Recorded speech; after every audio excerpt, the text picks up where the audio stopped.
All right, you want to talk about Superman? Yeah, let me just tell you. So the other day I was driving home from work, right? Okay. And I was just thinking about Superman. The David Bowie song "Starman" came on in my car, which I don't know if you've seen the Superman Starman edits, but they're super funny. If you haven't seen them, I'll show you some. I have never seen the No, you've Superman. seen them. You've seen them. Anyways, okay.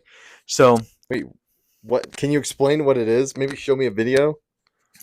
basically, it is an edit where it just shows a hopeful picture of Superman while the David Bowie song "Starman" plays, while What? somebody is doing like rescuing a puppy from the river or something like that. Like it'll just. There's a starman waiting in the sky. He'd like to come and meet us, but he thinks he'd blow our minds. There's a starman waiting in the sky. He's told us not to blow it, 'cause he knows it's all worthwhile. He told me, let the children. Like it'll just be like somebody who's about to get hit by a train, and then somebody rescues him, and then it just shows a picture of Superman while David Bowie's "Starman" plays. Okay. Okay, anyways, so I'm thinking about that. Then I'm thinking about Superman, and I'm thinking about how everyone when the Man of Steel came out, everyone was complaining about how it was too dark. Dude, that's over 11 years ago. Yeah, too. everyone was complaining about how it was too dark.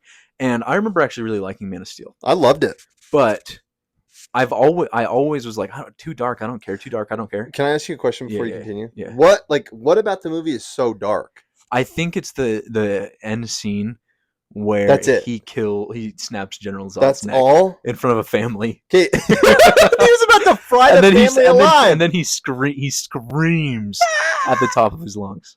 So no, okay, so I'm thinking about that. I'm thinking about everyone saying it was too dark. And I had this epiphany as I was driving home. Okay, the Batman movies, you make them dark, right? Yeah. That's his strength. No, yeah. You make him dark. That's his trademark. The Superman movie, Superman is his symbol means hope. He's the hopeful Amen, my brother. movie. And I just had this image of, Superman rescuing people from whatever, from danger, from a mudslide, from whatever, just rescuing them. And I was like, the Superman movie needs to be hopeful. It needs to be over the top hopeful. I absolutely agree. So the new David Cornsweet, James Gunn Superman movie coming out next year, 2025. That's what you're talking about. Yeah. I agree. I did a video like this, and I went through the things I want to see, and that's one of them. It needs to be. I want to be inspired beyond belief afterwards, and Amen. I think there needs to be lots of imagery of him being the symbol of hope, and I don't know how they can make that happen. Oh, I know. But I want that to happen. Okay, Captain America in the MCU? Yeah. Dude, what pisses me off is like Superman was Captain America before Captain America. For sure. And now Captain America has this trademark of, I'm like the good guy. Like, I'm a Boy Scout. And it's literally like, that's Superman's nickname. Yeah. He's Boy Scout because he's so by the book. Yeah. I want the Christopher Reeve movies. Like, that's him. Like, yeah. Oh, gosh. All right. No, I want Superman with a tear in his eyes rescuing a kid. But yes. I just want it to be where I look at it and I shed a tear. I agree. One manly tear goes down my eyes. Yeah. And it has to be genuine. Yeah, genuine. I want it to have the same energy as like when you think about stories of men who wake up and go to work every day for their family. Yeah. Or grandparent, like a grandpa who's been doing something every single day for his grandkids for 80 years. For 80 years, penny a day. He's been saving it up just so and I want it to have that kind of energy. Deal. Where it's just nothing but just hope. Yeah, I agree. So I don't know how much you know about this movie. So there's going to be actually quite a few heroes in the movie already. Like Hawk Girl's going to be in it. Mr. Terrific's going to be in it. He looks amazing. Yeah, I saw the Mr. Terrific. Dude, if all of their suits are that accurate, I'm super pumped. So there's going to be a ton of there's going to be Guy Gardner, Green Lantern. So there's going to be a ton of heroes in it. I guess from what I've heard, it's going to be like Superman has been a hero for like a couple years. He's still a little new, but he's like his role in the movie is to show these heroes how to be a freaking hero. See, that's great. Have you read the Kingdom Come story? No, I haven't. Okay, so just super quick, the Kingdom Come story is like Superman, Batman, and Wonder Woman come out of retirement because all these heroes are being too brutal. and they like come in and like here's a picture of like this amazing part of Kingdom Come. And like Superman, Batman, and Wonder Woman come in and just beat the crap out of all these new heroes and say, hey, like we're still the big dogs in town and this is the way you need to do it. So anyways, that's kind of like that's why he has the Kingdom Come logo this time around, which is interesting. What do you think about the logo? You know, the logo on the shirt, which is the Kingdom Come. Yeah. Right. It's like we've never seen that before. I don't mind it.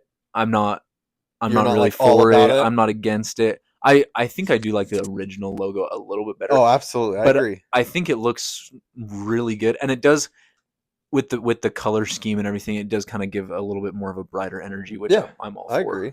I did one of the things I said in the video is I want to see like him have one or two suits, like maybe in the Fortress of Solitude, so that way we know like this isn't the only symbol he has. Like, because I would kind of be disappointed if this was the only Superman symbol, because it's really not the Superman symbol. You know what I mean? What do you want his Fortress of Solitude to look like? So like what I want, like, because the Fortress of Solitude has always looked similar, but I want it to have a little bit more personality than the other. Like I want it to have like almost like a Bat Cave vibe to it. So I want him to have like some memorabilia in there. I want him to have like a couple suits in there that he like he doesn't have to wear the same suit every movie. Like, you know what I mean? The inverse of the Bat Cave. Yeah, like or like I brought it up, like, you know how Iron Man's garage has like, that's where he like does his work and he has his suits. I want something like that, like somewhere where he actually goes to hang out. There's some framed newspaper clippings from the first train he stopped. Yeah, not just to from like going off the rails. No,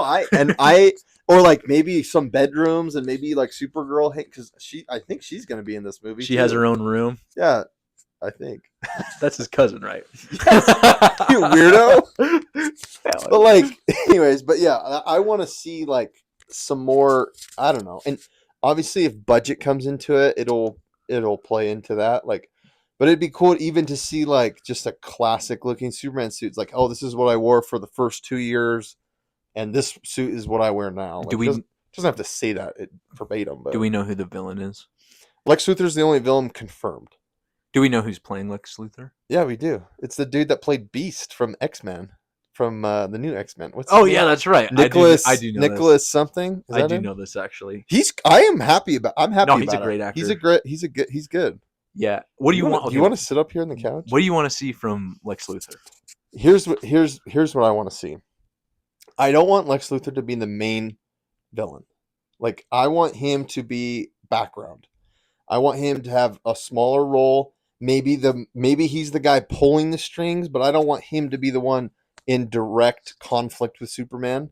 Like, and this is another thing I brought up in that video, is I want a new villain that we've never seen before. Maybe it's Bizarro, maybe it's Metallo. I don't want to see Zod because we've seen that 100 million times. Yeah, and it's like, we don't need that again. And like, maybe it's Parasite. Maybe it can't necessarily be someone like Ultraman, because like, I think the multiverse has been way overused the past couple of years, and we just need a break from that. Yeah, I think even on that note, probably not Bizarro. Even though I know why not? That's technically not multiverse, but it is. It's too copy. It's like too copy and paste. You might as well wait a while before you. I don't mind, but I just want some hero, or I just want some villain that we haven't seen before, that's not Lex Luthor, that can get like, knock some teeth out of Superman for a sec. You know what I mean? Well, and the thing is too is, okay, let's say we want our Superman to be really hopeful. Yeah. You are gonna need a dark villain so that he can be the hopeful character that he needs to be. You need someone who's gonna rise to the challenge. The worst thing they can do in this movie is make it anything like Superman Returns. That was the most boring movie of all time. Of all time. Do you know why? Why? Because there's literally. Can you tell me one thing that happened? I remember he just flew around and said, "There's a scene on a boat with a piano, and that's about it. There's some bullets that hit his eyeball. Yeah, that's it. And they like show it in slow motion. You remember that? Actually, that was pretty cool. But that's the best part about this scene. Thank you so much for watching. If you made it this far in the video, you probably should like and subscribe, and go check out some of our other videos about Superman or other comics.